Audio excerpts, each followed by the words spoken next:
Salut les kikis, c'est Milouki.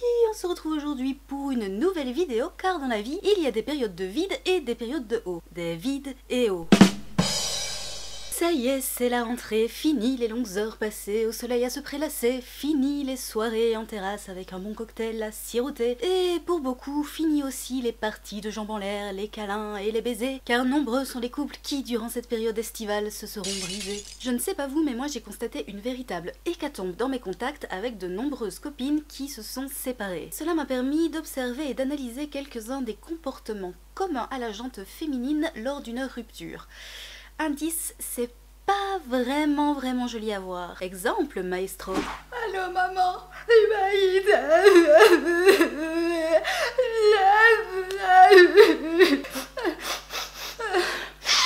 libéré, délivré, il m'emmerdera plus jamais, l'enfoiré.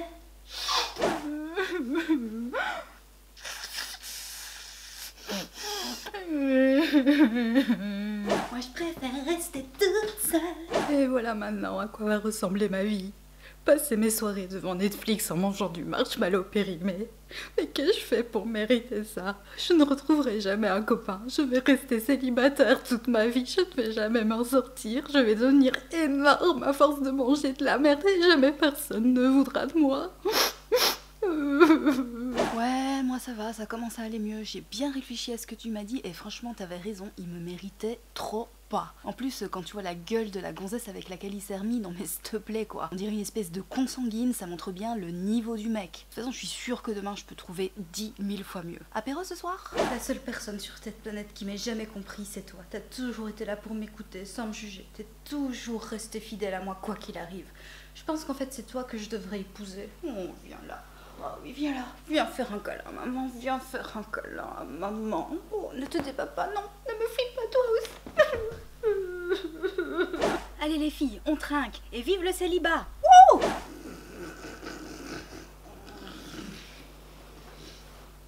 Ah, ça me dégoûte tous ces gens et leur amour dégoulinant sur Facebook et regarde notre mignonne petite photo de couple, comme on est mignon et qu'on se fait des mamours et regarde comment on forme une parfaite petite famille. Je vous donne pas 2 ans avant de vous séparer, de toute façon votre amour a gerbé là.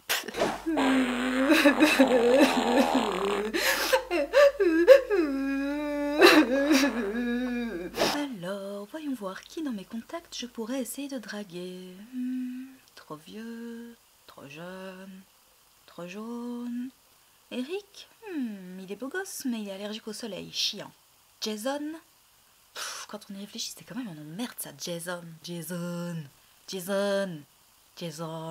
Fox, il a un délire bizarre avec les ovnis, mais après tout, on a toujours dit de moi que j'étais une extraterrestre. Il y a peut-être moyen que ça passe comme technique d'approche. Kenzie, elle est quand même vachement bonne, elle. Je me demande si elle est lesbienne. Je devrais peut-être songer à changer de bord, tiens. Allez, vas-y, prends la pause, rentre le ventre, vas-y, on arrête de respirer maintenant. Pas comment ils font les meufs pour se cambrer de ouf, moi j'ai mal au dos bordel. Et mon bras il a pas l'air trop gros là mon bras? Oh putain, et en plus ça gratte cette lingerie de merde, j'espère au moins que ça va m'aider à pécho bordel. Bref, la liste d'exemples pourrait être encore longue, mais vous l'aurez compris, lorsque l'on rompt, on passe par toute une tonne d'émotions diverses et variées, de la tristesse, de la joie, de l'amour, de la haine, de la peine, de l'espoir, du désespoir, de la colère, et j'en passe et des meilleurs. Le but de cette vidéo aujourd'hui est donc de vous donner quelques petits conseils pour vous aider à mieux vivre votre rupture, ou à mieux supporter votre célibat si cela fait longtemps que vous avez rompu. La première des astuces, la plus commune, celle que l'on recommande toujours à toute personne qui vient de rompre récemment, c'est faites-vous plaisir, prenez soin de vous, pensez à vous avant toute chose, plus besoin de vous couper en 4 et de vous sacrifier pour le bien-être d'une tierce personne qui de toute façon ne vous l'aurait probablement jamais rendu. Pensez à ce qui vous ferait du bien, organisez-vous des soirées cocooning sous la couette avec une bonne série Netflix et un bon petit plat en livraison à domicile. Achetez-vous cette paire de chaussures ou ce jeu vidéo qui vous fait de l'œil depuis quelques mois maintenant. N'oubliez pas que vous êtes la personne la plus importante de votre vie et qu'aucun être humain ne devrait jamais passer avant vous. Donc pensez à votre propre bien-être avant toute chose. Le deuxième conseil, sortez. Voyez du monde, voyez des gens, changez-vous les idées et n'hésitez surtout pas à inviter tous vos meilleurs potes pour un petit apéro pour célébrer votre rentrée dans le célibat. N'oubliez pas que c'est à ça que servent les amis et ils seront ravis de vous répéter à quel point vous êtes une personne merveilleuse, à quel point il ou elle ne vous méritait pas et de vous énumérer tous les nombreux défauts de votre ex pour vous faire réaliser que finalement vous êtes quand même vachement mieux sans lui. Et surtout, arrêtez de lui trouver des excuses. Bien trop souvent on se trouve confronté à des situations telles que celle-là. D'accord, c'est vrai qu'il m'a trompé, c'est vrai que c'est vraiment pas cool, je l'ai très mal vécu sur le coup, mais d'un autre côté maintenant je comprends un peu sa position, notre couple battait de l'aile, je ne lui donne pas assez d'attention, c'est un peu ma faute aussi. Et puis après tout le monde mérite une deuxième chance, non? Enfin, même si là ce sera une 25e chance en l'occurrence.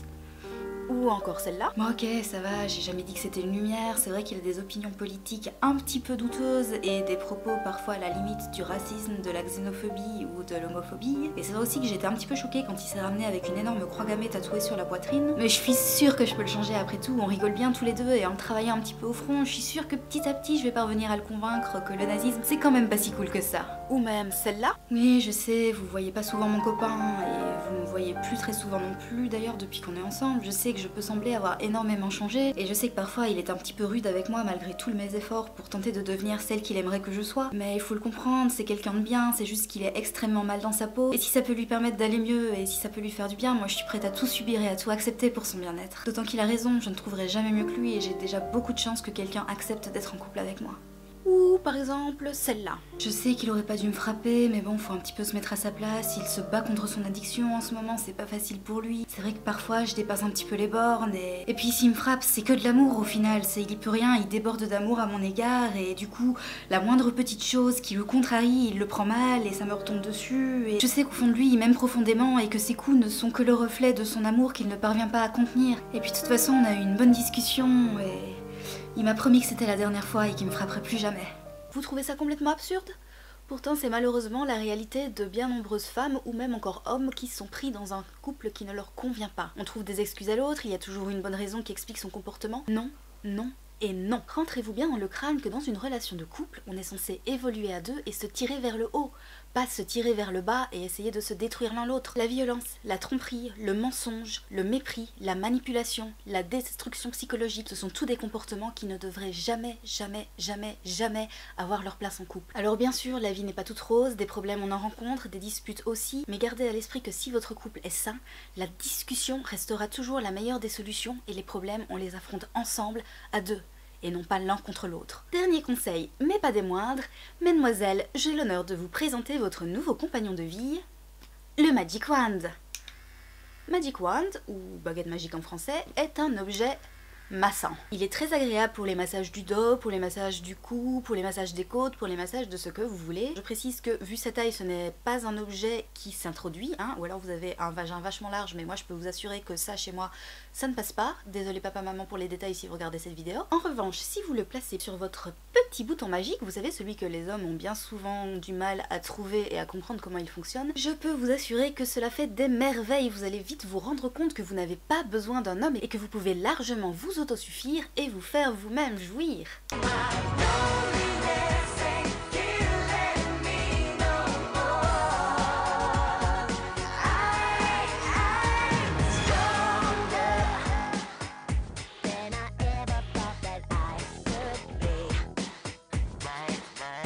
Bonus, non seulement cette petite chose magique vous apportera moult orgasmes consécutifs, mais en plus de ça, vous n'avez pas besoin de lui faire à manger, vous n'avez pas besoin de rabaisser la lunette des toilettes lorsqu'il va pisser, vous n'avez pas besoin de passer la brosse à chiottes après qu'il se soit soulagé, vous n'avez pas besoin de vous prendre la tête avec lui, étant donné qu'il ne parle pas et que quoi que vous disiez, il approuvera. N'est-ce pas, petit Magic Wand? Oui, regardez, il vibre de plaisir, il approuve tous mes propos. Dernier bonus, et pas des moindres, il est livré sans horrible belle-mère autoritaire à supporter. Qu'est-ce que ça fait du bien. Et pour ces messieurs qui ne verraient pas trop l'utilité d'un Magic Wand, eh bien je vous recommande vivement de taper sur YouTube comment fabriquer une vaginette maison et de regarder la vidéo très instructive d'un certain Jean Fante à ce sujet. Vous verrez, cela vous permettra d'égayer vos soirées solitaires et de vous épargner les crampes à la main droite ou à la main gauche si vous êtes gaucher. Et voilà, cette petite vidéo de trucs et astuces contre le célibat s'achève donc ici. J'envoie quand même plein d'ondes positives et énormément d'amour à toutes les personnes qui se sont récemment fait larguer et qui traversent une période difficile. Et je vous dis à la prochaine pour une autre vidéo. Ciao ciao, salut, bye bye. Si tu as bien rigolé ou si tu as pitié, n'hésite surtout pas à t'abonner. Comme ça, même dans le célibat, je ne serai jamais vraiment seule puisque vous serez là.